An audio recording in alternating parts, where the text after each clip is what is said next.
네, 레위기 아니 예레미야 51장 1절 봅니다.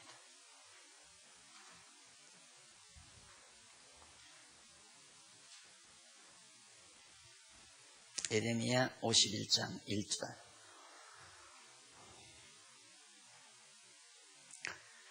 여호와께서 이같이 말씀하시되 보라, 내가 멸망시키는 자의 마음을 일으켜 바벨론을 치고 또 나를 대적하는 자 중에 처하는 자를 치되 내가 타국인을 바벨론에 보내어 시질하여 키질하여 그 땅을 비게 하리니 재앙은 아래 그를 에워치리로다.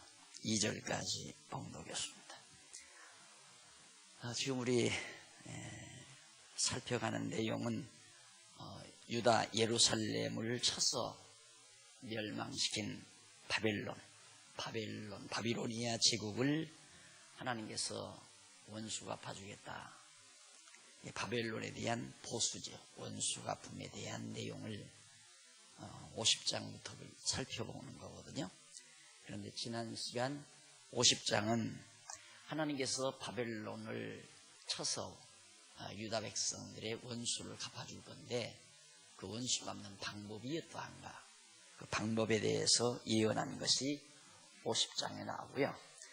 오늘 상고할 51장은 그렇게 원수를 갚아주신 결과가 어떻게 될 것인가에 대한 내용을 예언하는 내용입니다. 그래서 보수 결과에 대한 예언이죠. 자, 하나님께서 바빌로니아 제국을 쳐서 유다 백성들의 원수, 즉 예루살렘의 원수를 갚아줄 것인데 그 원수 갚은 결과가 어떻게 맺어지는가. 첫째로 1절로 14절 보면 51장 1절로 14절 나오죠. 5787페이지. 바벨론을 쳐서 백성을 귀환시켜 뜻을 이룰 것을 이용을 합니다. 그러니까 하나님께서 바벨론에 대해서 원수를 갚고 나면 하나님의 택한 백성들을 예루살렘으로 귀환을 시켜서 하나님의 정하신 뜻을 이루는 결과가 맺어진다라는 얘기입니다.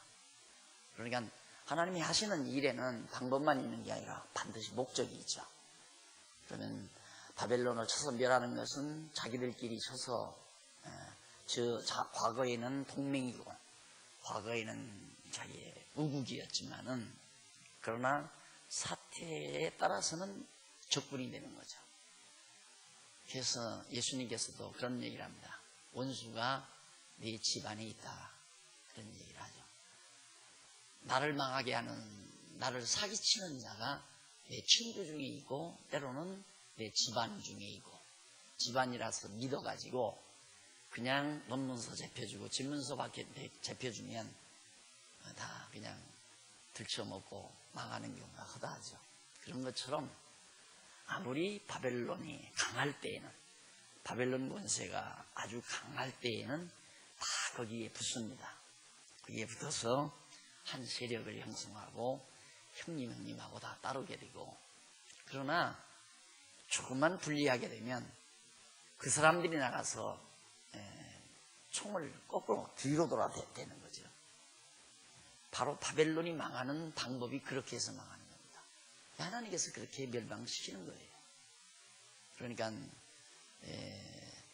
예수님 죽으실 때에도, 십자가에 못 박혀 죽으실 때에도 남들이 죽인 게 아니라 3년 동안 열심히 따라다니던 제자랍시고 깝죽댔던 유다가 결국 예수를 팔아 넘김으로 죽음에 이르는 결과를 가져오죠. 그런 것처럼 바벨론도 아주 세력이 왕성할 때에는 아마 거기 붙어서 생명을 부지하기 위해서 노력하다가 자기들에게 조금만 유익이 돌아오면 사정없이 공격을 하고 바벨론을 쳐서 멸하는, 단결을 해가지고. 그래서 옛부터 그 제국주의자들이 전쟁을 해서 이긴 다음에는 반드시 그 백성들을 모아놓지 않습니다. 저기 다 흩어놓는 거죠. 왜 그러냐면 모여놓으면 힘이 생기니까. 그래서 교회도 마찬가지예요. 교회도 안 모이면 힘이 점점 줄어가는 겁니다. 그래서 모이기 피하지 말라 하는 이유도 바로 그런 데 있는 거예요. 인간은 모여야 돼요. 안 모이면 안 돼요. 그래서 이방 세력들이 바벨론 중심으로 모였다가 나중에는 그들이 배반하고 나가서 바벨론을 쳐서 창을 돌려대고 바벨론을 멸망시킨 거거든요. 그런데 그렇게 해서 하나님이 바벨론을 그런 방법으로 쳐서 멸했는데 어떤 결과를 가져오는가? 결과는 바벨론 쳐서 멸한 다음에 하나님의 택한 백성들은 다시 예루살렘으로 돌아오게 해서 하나님의 뜻을 이루겠다는 얘기죠.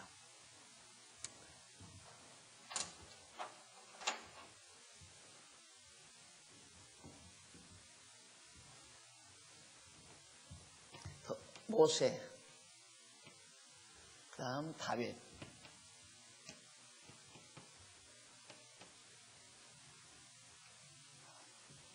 솔로몬, 네.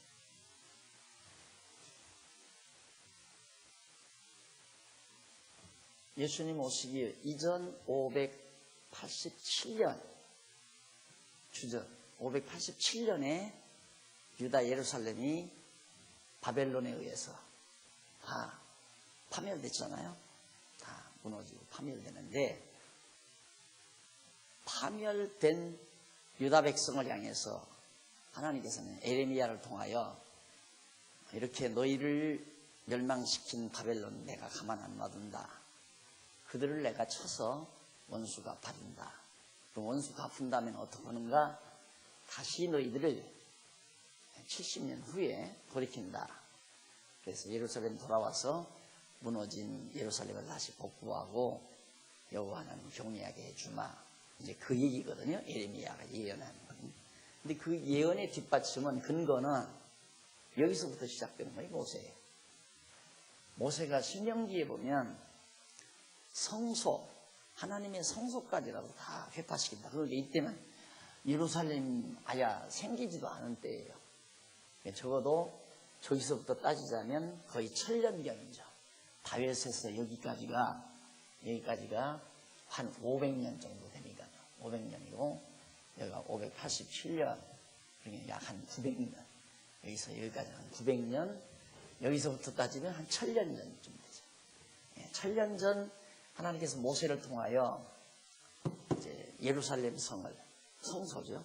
다 회파시키고 다 무너뜨리게 한 다음에 다시 너희들을 회복시켜주마. 이때 하나님께서 모세를 통해서 언약하신 그게 바로 뜻이란 말이다. 이미 하나님의 뜻 여기서 정해져 있잖아요.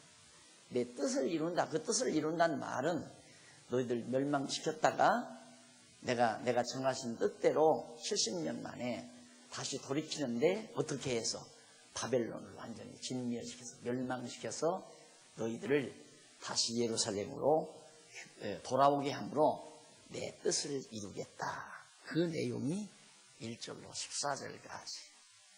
네. 뭐 읽어보면 틀림없죠. 한번 확인하기 위해서라도 간단간단 읽어보십시다. 우선 1절로 4절까지 보면은 타국인이 여호와의 명하신 말씀대로 바벨론을 쳐서 멸한다. 타국인들이, 그러니까 하나님의 택한 백성, 유다 백성들이 바벨론에 의해서 당했잖아요. 그리고 우리가 보편적으로 생각하면 유다 백성들이 일어나서 바벨론을 쳐야죠. 그런데 성경 보면 전혀 그게 아니에요.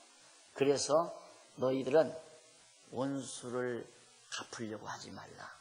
원수 갚는 것이 내게 있다. 내가 너희들의 원수를 갚아주지 너희들 스스로가 원수 갚으려고 하지 말라. 그러니까 이런 말씀을 우리가 확실하게 배우고 확신을 가지게 되면 나를 괴롭히고 나를 손에 끼치고 나로 하여금 고통스럽게 만든 사람에 대해서 우리가 물론 인간적인 분노가 나죠. 저 나쁜 놈, 저 고약한 놈, 어떻게든 좀 봐주나, 이런 생각이 나오면 그건 내가 손해예요. 그 분, 억울함, 그 배신감, 이게 사람을 완전히 속을 다 녹여놓습니다. 그런 것들이. 근데 이런 하나님의 말씀을 확실하게 배워서 택한 백성은 하나님께서 이렇게 어려운 일을 주어도 이런 과정을 통해서 하나님 여호와 살아계심을 깨달아 알고 경외케 하려고 하는구나. 이걸 깨닫게 되면 설령 내 곁에 사람이 어느 누군가가 내가 하는 일, 내 사업, 내 직장 이런 것들을 방해붙이고 손해를 끼쳤다. 제정신 차리면 참 불쌍한 사람. 이렇게 되죠. 참 불쌍한 사람이다. 하나님이 함께하는 자를 괴롭힌다는 건 바보예요. 그건 바보 중에 바보예요. 하나님이 함께하는 그걸 자꾸만 현대 대부분의 목사님들이 나는 주의 종이니까 날 괴롭히면 당신들 벌 받는다. 그러니까 틀린 얘기지. 하나님의 택한 백성 모두는 건들면 안 돼요. 지금 보세요. 유대인들이 예수를 죽인 죄 때문에 2000년 가까이 저렇게 나라를 잃고 망명생활하다가 겨우 이제 모여와서 정말 근근히 나라를 이뤘잖아요. 다시 독립을 했잖아요. 유대인들이. 그래도 유대인이란 말입니다. 그래도 하나님께서 택한 백성이에요. 그분들이. 다만 지금까지 미련하고 바보라서 보내준다고 언약한 메시아를 그들이 몰라보고 십자가에 죽였던 것 뿐이지. 모르면 실수하잖아요. 범죄한 거란 말입니다. 그런데 유대인을 다친 민족마다 편안한 민족이었잖아요. 가만히 역사를, 세계사를 살펴보세요. 지금 가장 고통스러워하는 우리 지구상에서 가장 유대인을 중심에서 고통스러워하는 민족이 독일 민족입니다. 그러니까 독일 민족은 싹싹 빌어와야. 왜? 독일 사람들이 가장 유대인들을 학대했거든요. 죽이기도 엄청 죽이고요. 그러니까 자기네들이 저지른 그 죄과를 유대인들이 기억하고 있는 걸 알아요. 그런데 유대인들은 지금 겉으로 보기에는 아무것도 아닌 것 같아도 대단한 힘을 가지고 있잖아요. 그러니까 솔직하게 잘못했다. 우리가 실수했다. 싹싹 빌고 있어요. 근데 일본 사람들 우리한테 안 빌잖아요. 일본 사람들 우리한테 그보다 못하게 한 건 아닌데. 한 20여 년 전 일본 가보니까 한국 사람들 전부 코하고 귀 비어다가 이렇게 뭉쳐가지고 갖다 묻어놓은 데가 있더라고요. 그렇게 잔인하게 그러는데 자꾸 어떻게든지 변명하고 주 때문에 우리가 현대화가 잘 됐다 이런 얘기 하잖아요. 근데 하나님의 택한 백성은 하나님이 버려두지 않는단 말입니다. 버리는 것 같지만 그건 버리는 것 같은 건 아버지가 탕자를 내보낸 심정이에요. 못 깨달으니까 아버지 사랑을 모르니까 아버지 사랑을 깨닫게 하기 위해서 잠시 내보낸 거지, 내보냈다고 해서 아버지가 그놈 호적에서 파내가지고 나쁜 놈이라고 없애버리는 게 아니라 말입니다.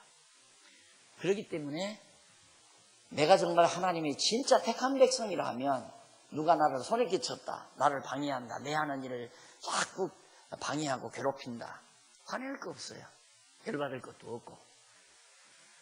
잠시 미련해지면 막 화가 나고 밤잠 못 자고 나쁜 놈 어떻게 그렇게 배신할 수 있어. 그리고 밥도 안 먹고 잠도 안 오고 그럴 수 있죠. 그러나 제정신 차리고 하나님 말씀 다시 기억이 나면 참 불쌍한 사람. 이런 얘기 구체적으로 제가 하지는 않습니다. 구체적으로 내 요 짧은 이 목회 생활 속에서 허다하죠. 여러분 아는 사람 다 알 거예요. 죽는 것도 비참하게 죽고. 장안중앙교회 그렇게 괴롭히면 안 되잖아요. 여기 언약교회가 있는 교회인데 바보들이죠. 불쌍해요. 솔직히 참 불쌍해요. 그리고 지금 방황하고 있고 교회도 못 나가고 어디 방황하고 돌아다니고 그런 바보 짓을 왜 해요? 유다 백성 너희들이 원수 갚으려고 하지 말라. 내가 갚는다고 말하는 게서. 그래서 어떻게 갚는가? 아까 말씀드린 대로, 앞에서도 말씀드린 대로 그 주변 과거에 형님하고 따르던 그 졸개들로부터 공격을 하게 해서. 그러니 얼마나 더 비참해요. 바벨론이 망하는데 자기들의 속국들에 의해서 멸망시키게 만드는. 그러니까 하나님께서 아야 톡톡히 원수 갚음을 단단히 주는 거죠. 그리고는 이제 5절로 10절에 보면 88페이지 제일 밑에 줄. 예레미야 선지자가 이스라엘과 유다 백성은 바벨론이 망함으로 고토로 돌아갈 것을 예언하는 내용이에요. 바벨론 망하면, 이때 바벨론이 망하게 되면 너희들은 다시 예루살렘으로 돌아간다. 예루살렘에서 지금 다 바벨론으로 다 사로잡혀 갔으니까 하나님께서 미리 다 예언해 놓잖아요. 그리고 11절로부터 14절 90페이지에 나오죠. 위에서 세 번째 줄. 메대 왕들을 통해, 예레미야 선지자가 이제 뭐라고 하냐면 메대 왕들을 통해서 뜻하신 대로 바벨론을 멸하실 것을 예언을 합니다. 아주 구체적으로 나와요. 자, 그러니까 기도상으로 보면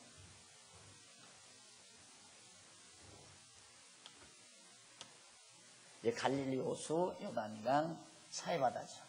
그리고 애굽이고, 그리고는 이제 여기가 바벨론 아니에요. 유브라데스강, 티그리스강하고. 그런데 메대예요. 여기가 메대. 그 다음 여기가 파사고 페르시아. 이들이 다 이 바벨론, 강대한 바벨론의 우방들이었어요. 우방이 아니라 속국들이었어요. 바비로니아 제국 때 이게 다 조그마한 성읍도시, 큰 도시도 아니에요. 메대라고 하는 자그마한 성읍도시예요. 이것들이 완전히 매년 바벨론 왕에게 조공 갖다 드리고, 형님하고, 형님이 아니죠. 막 황후죠. 황제, 제국이니까. 그렇게 섬기던 작은 나라인데, 처음에 망신 주기는 더 약한 메대가 처음에 쳐요, 바벨론을.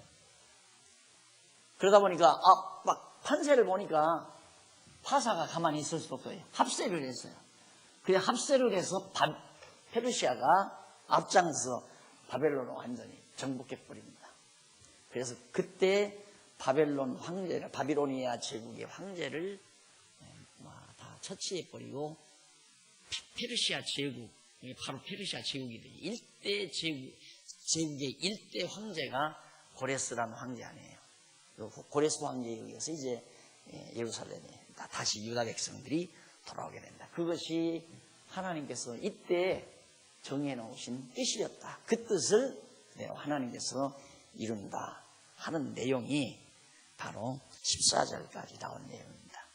그 다음 51장 15절로부터 26절 91페이지에 나와요. 우상을 의지하는 바벨론을 쳐서 보수하실 것을 거기서 거듭 예언해요. 우상, 바벨론은 완전히 바벨론 신이 따로 있죠. 이들이 섬기는 신이 여기 유명합니다. 여기가 신으로. 그런 우상을 섬기는 바벨론을 하나님께서 저런 주변의 자그마한 도성국가들에 의해서 멸망되도록, 함락되도록, 다 패망하도록 하나님께서 섭리해서 원수를 갚아주겠다. 앞에서도 여러 차례 이 내용을 거듭 예언하고 있는 겁니다. 그 다음 이제 27절로 40절에 보면 93페이지 27절로 40절 열국을 모아 바벨론을 치게 해서 보수하실까. 처음에는 이제 메대가 처음에 쩝대다가 파사가 메대와 연합해서 이제 멸하게 되니까 이 주변에 아수르라든가 과거에 아람이라든가 다메섹이라든가 이런 주변 나라들, 그리고 여기도 다 마찬가지예요. 그러니까 바비로니아가 차지하고 있을 때가 전부 이거 아니에요. 이게 다 차지한 거예요. 자, 유다 차지하니까 예루살렘 헐려 멸망하다 보니까 애굽도 다 망한 거죠. 바벨론이 이렇게 넓은 땅을 다 차지했습니다. 그런데 이 중앙 가장 우두머리가 여기에서 패배되는 겁니다. 막 온 주변 그동안 얼마나 억울하게 당했어요. 그냥 우리들도 못 먹지만은 갖다 상납하지 아니하면 도저히 안 되니까. 그래서 갖다 막 할 때마다 얼마나 억울하고 참 안타까웠겠습니까? 그 한을 다 푸는 거죠. 이 주변 국가들이 막 왕창 일어나서 완전히 바벨론이가 하루아침에 다. 그러니까 여러분 강대하다고 하는, 인간적으로 강대하다는 건요, 그건 하루아침이에요. 그래서 사람이란 지혜로우면 무엇으로든지 자기의 힘이 있을 때 조심해야 돼요. 힘이 있을 때.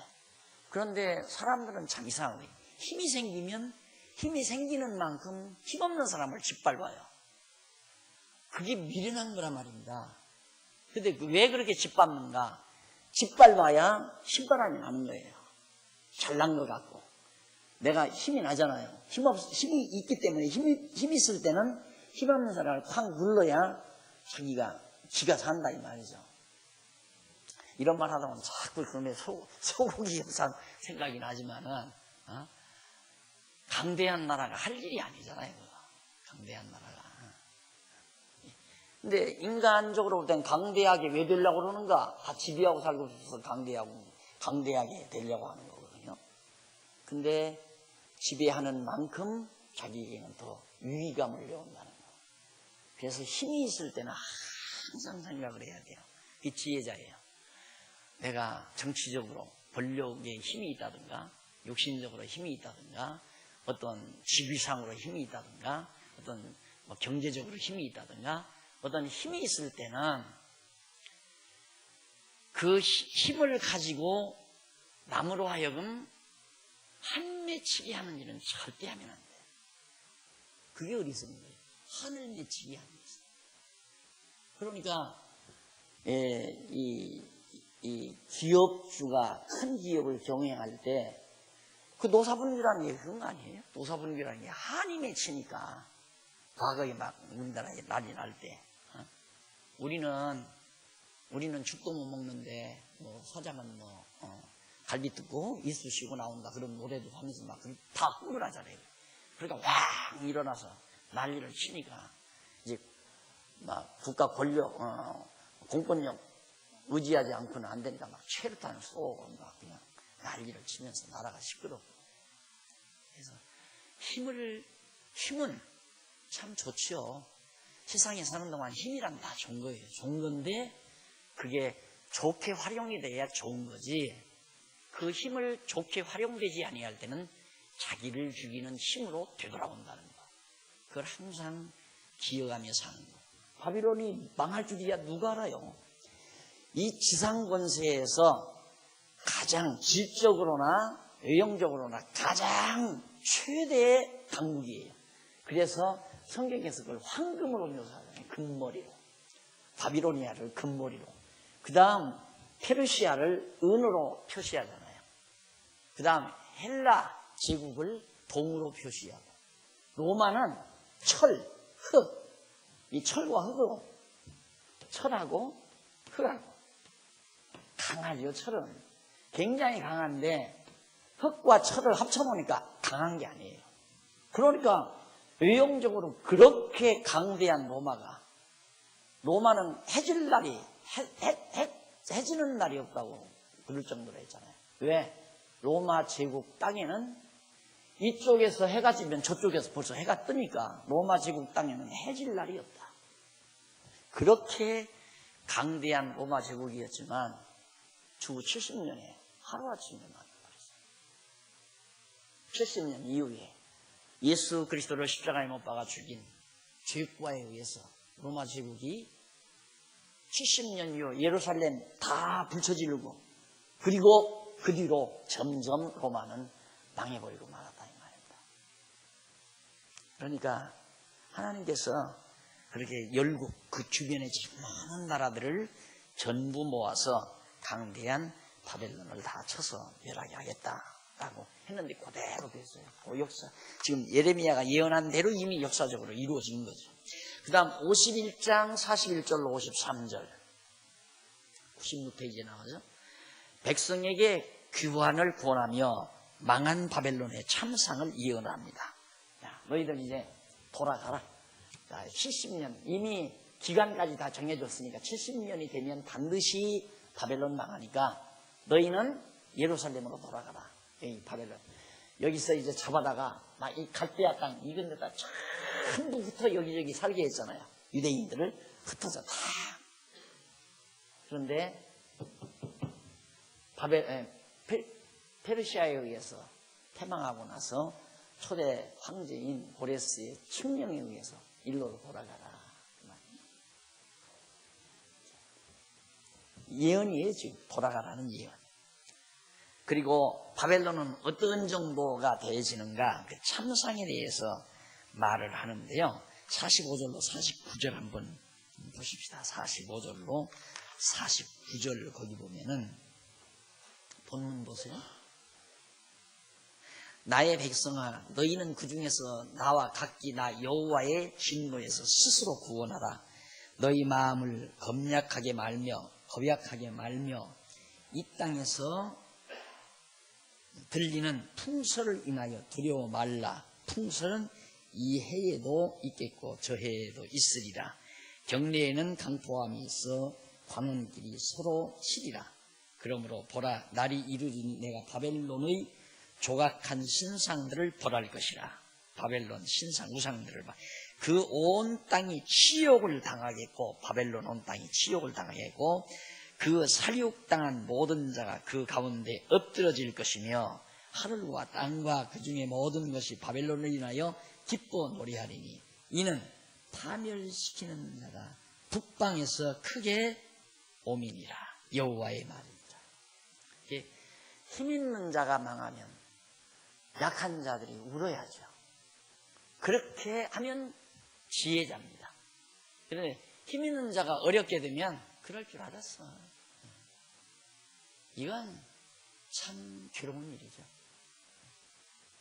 그래서 힘 가지고 산다는 게 그게 쉬운 게 아닙니다. 힘 없이 사는 게 훨씬 편해요. 쉽고. 그런데 힘을 가지고 산다는 건 참 어렵습니다. 예. 힘 있는 자가 어려움 당하면 다 그럴 줄 알았어. 은근히 속으로 기뻐하고 즐거워. 그게 인간의 사악성이에요. 근데 힘없는 자가 어려움을 당하면 다 안타까워하고 도와주려 하고 위로하고 싶고, 그게 이제 인간의 인지상정이거든요.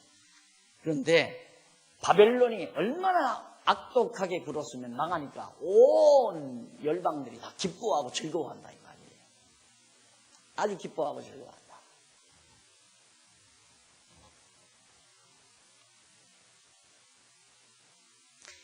나부터도 가끔 일본이 뭐 1년에 몇세 시씩 땅속으로 들어간다고 그러면 얼마나 내가 사악한지 그냥 한 20, 30년 내에 그냥 폭삭 가라앉았으면 되겠다 이 생각을 한다니까.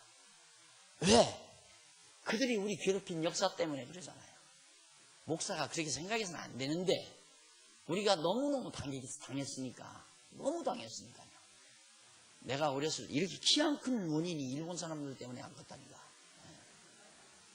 얼마나 못 먹었으면 다 뺏어가고, 아버지가 날 좀 잘 먹이려고 농사 지어가지고 전부 갖다가 감춰놨는데 대창 가지고 가서 막 다 이렇게 찔르니까 막 큰 항아리를 땅에다 묻어가지고 전부 곡식 갖다 거기다 해서 덮어놨는데도 이 일본 형사들이 와가지고 막 대창 가지고 이렇게 다니니까 쿵 모아버리나.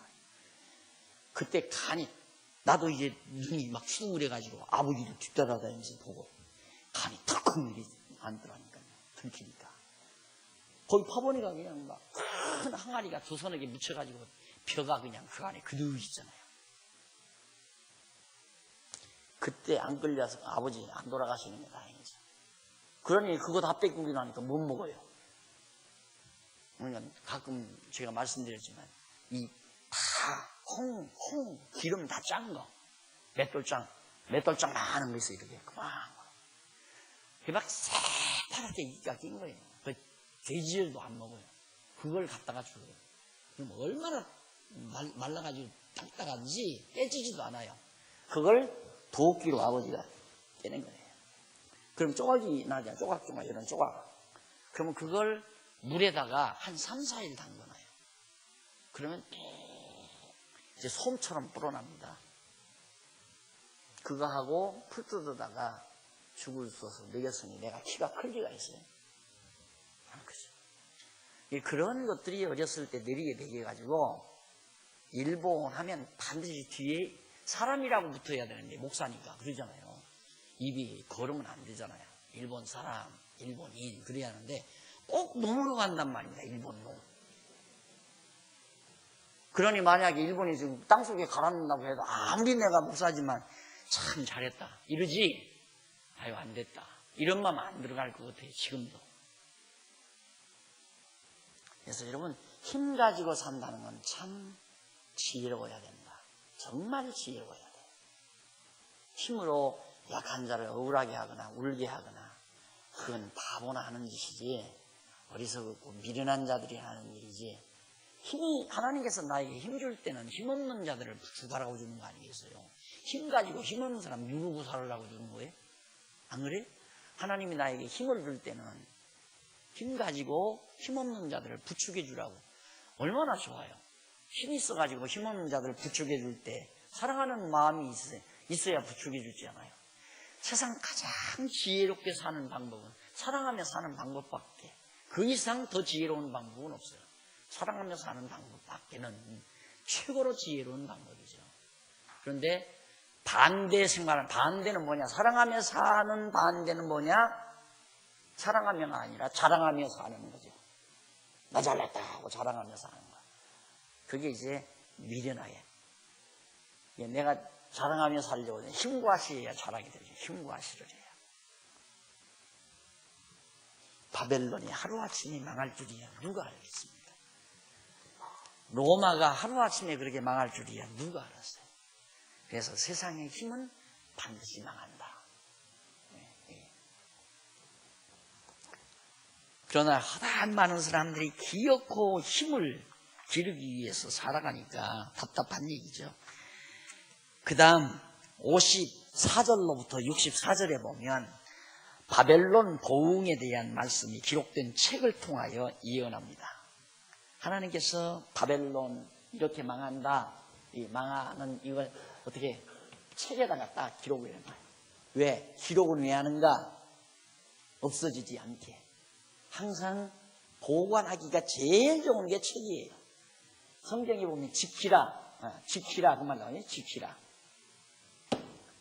지키라는 말은 이건 뭐 행하라 그게 아니에요. 보관해라 이 말이에요. 보관해라, 보호해라, 지키라, 보관해라.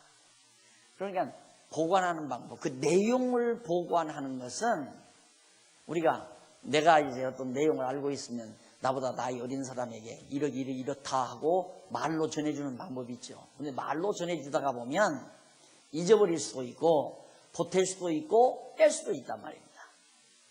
그렇기 때문에 말보다 더 정확한 것은 딱 기록으로 나오는 거예요. 기록. 그래서 하나님께서 하나님의 뜻을 성경에다 기록해 놨다는 건 우리로서는 참 만약에 우리에게 성경이 없다면 지금 어떻게 이렇게 믿을 수 있겠어요?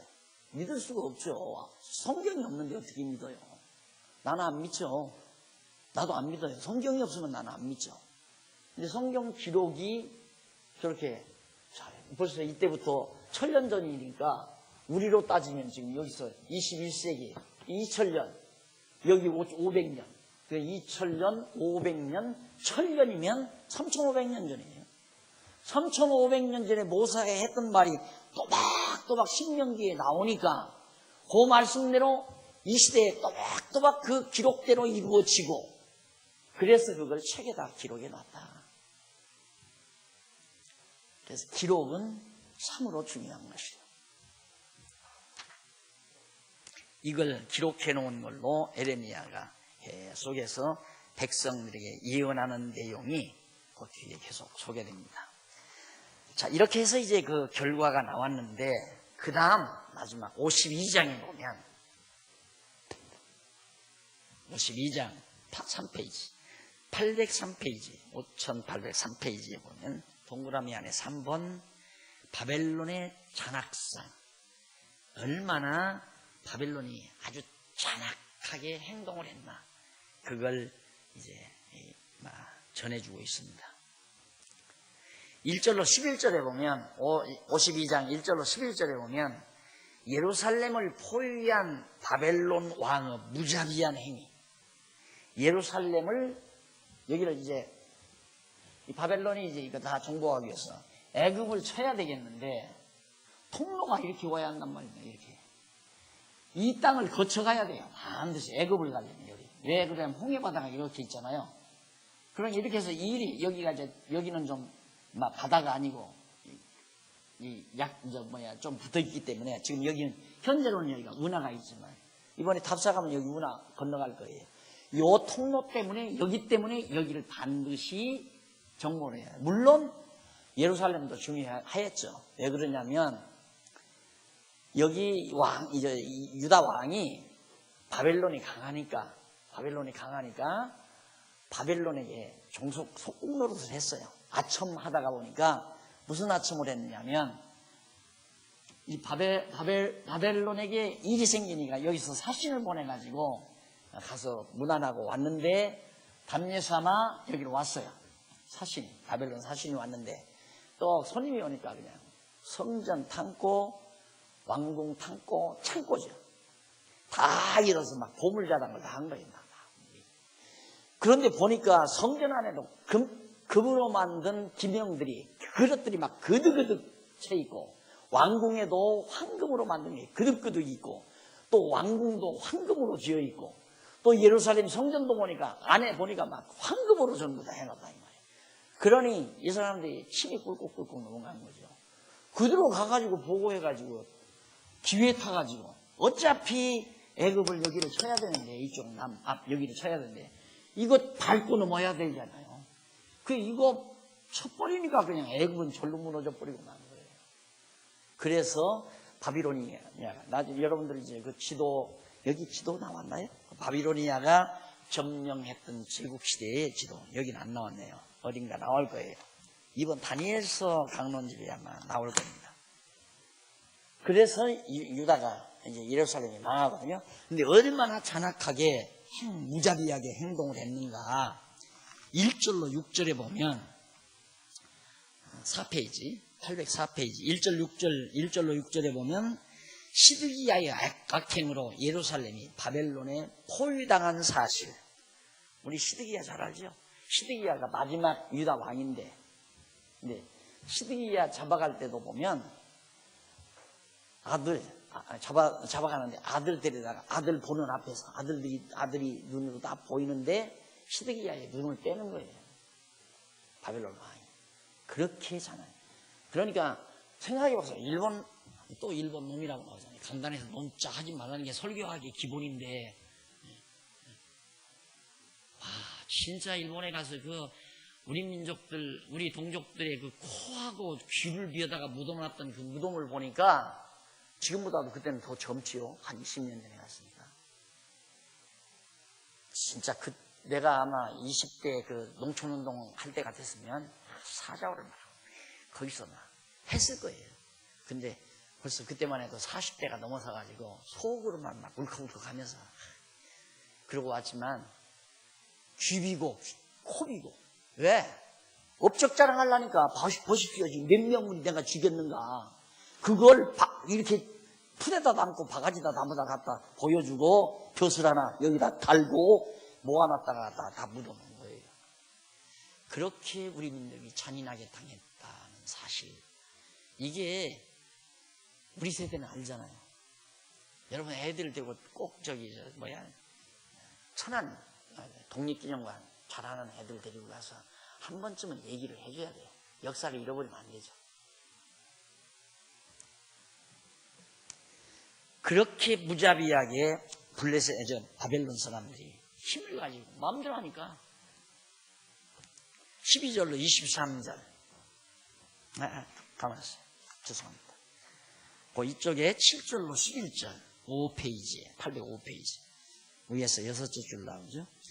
에레미야 선지자가 도망치는 왕과 방백에 대한 바벨론 왕의 무자비한 행위, 거기 나와요. 눈을 빼고 나와요. 눈도 빼는 장면. 자, 거기 한번 잠깐 보십시다.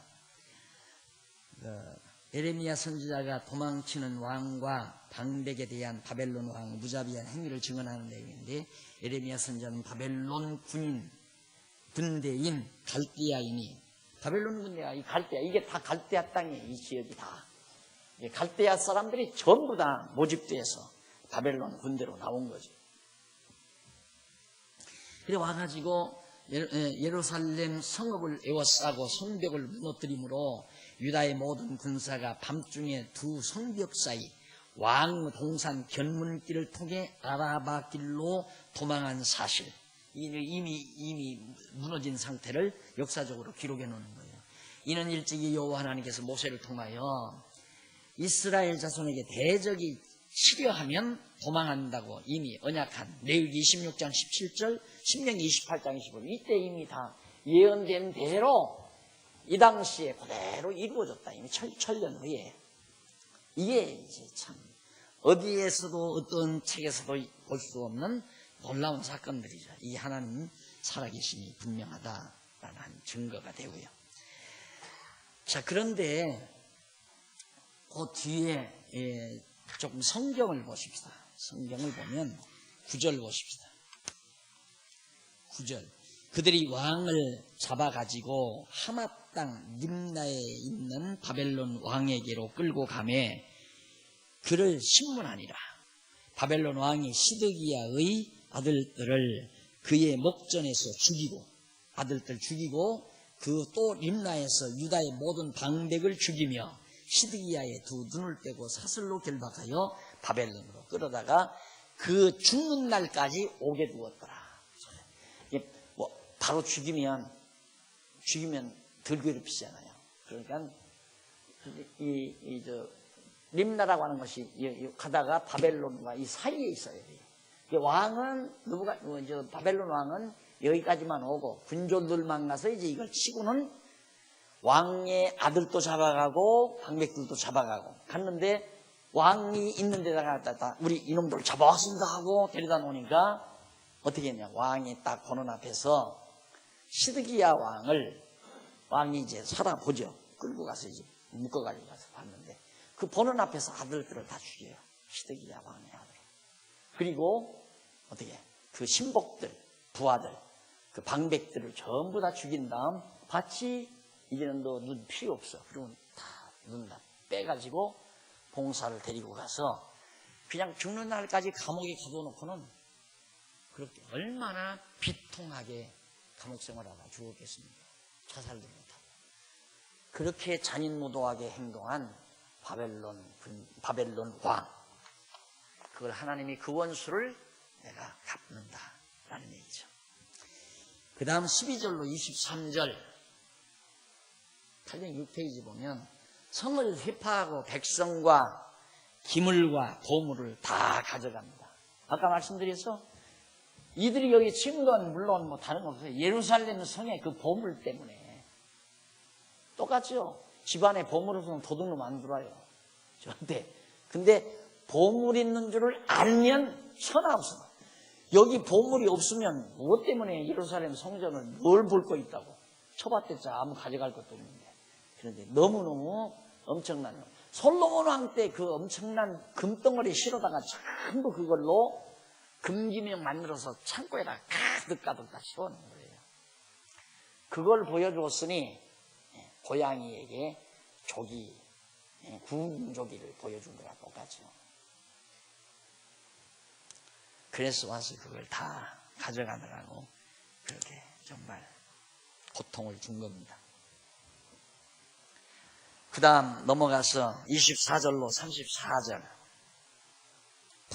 8페이지에 보면 이 아랫부분에 유다 백성을 바벨론 군대의 손에 붙이신 사실을 증언합니다. 자, 하나님 보세요. 하나님께서 이거 보호하면 절대 안 망하지요. 하나님이 여기다 붙였어요. 바벨론에게. 바벨론. 야, 바벨론아, 너 가서 요즘 손 좀 봐라. 왜? 여호와 하나님 경외해야 하는데 하나님이 극진히 사랑하는 백성인데 하나님을 경외하지 않고 우상만 자꾸 섬기니까 야 너희들 요놈들 좀 끊어다가 여기다 놓고 너희들이 섬기는 우상 실컷 섬기게 좀 섬기며 살게 해라 그 말이에요.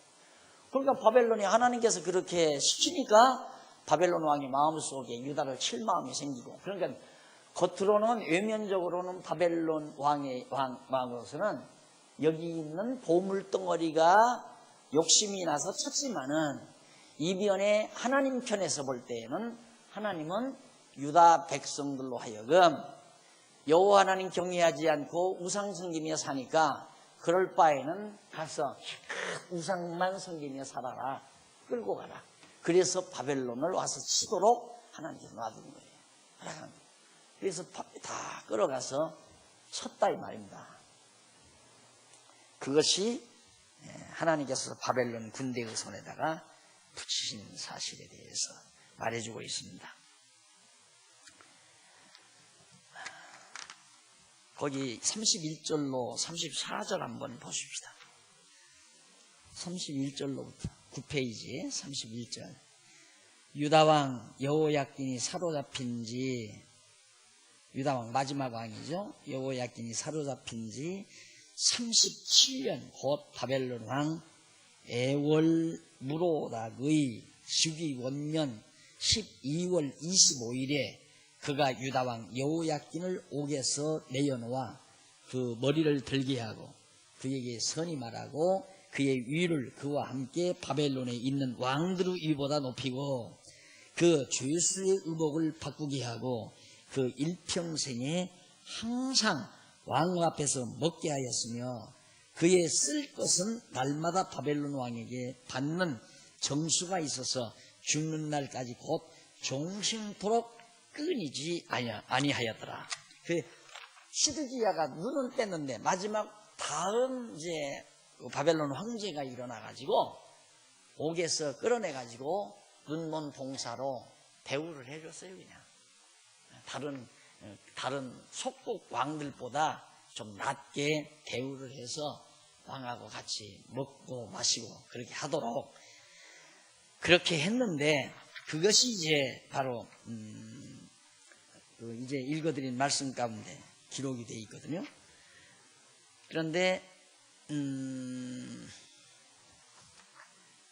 이런 모든 이 같은 사건들은 거의 한번 보십시다.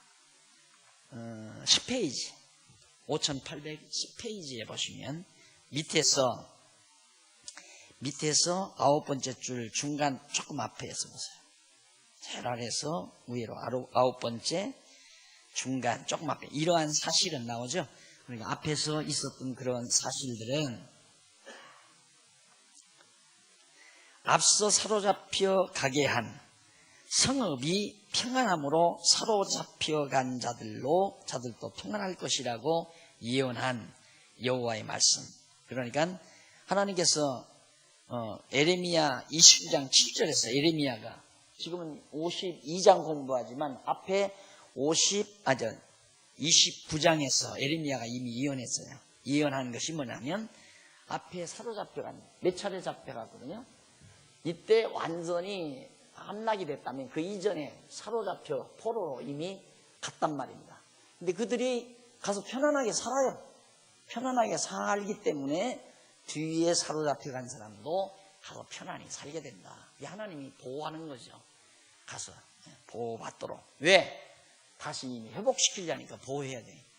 여기 가가지고 하나님께서 보호 안 하고 다 유다 백성들이 죽어버린다면 돌아올 사람이 없잖아요. 반드시 하나님께서 돌아오게 하실 거기 때문에 사로잡혀가도 편안히 거하게 된다. 이 말씀을 이루기 위해서 시드기야마저도 죽는 날까지 거기서 편안히 대우받으면서 살도록 하나님이 해주신 것이다 라는 얘기입니다. 자, 이렇게 해서 52장까지를 우리가 공부를 했습니다. 다음 시간에는 12페이지에 나오죠. 5811페이지 에레미야 애가서입니다. 애가 슬프레자 노래가자예요.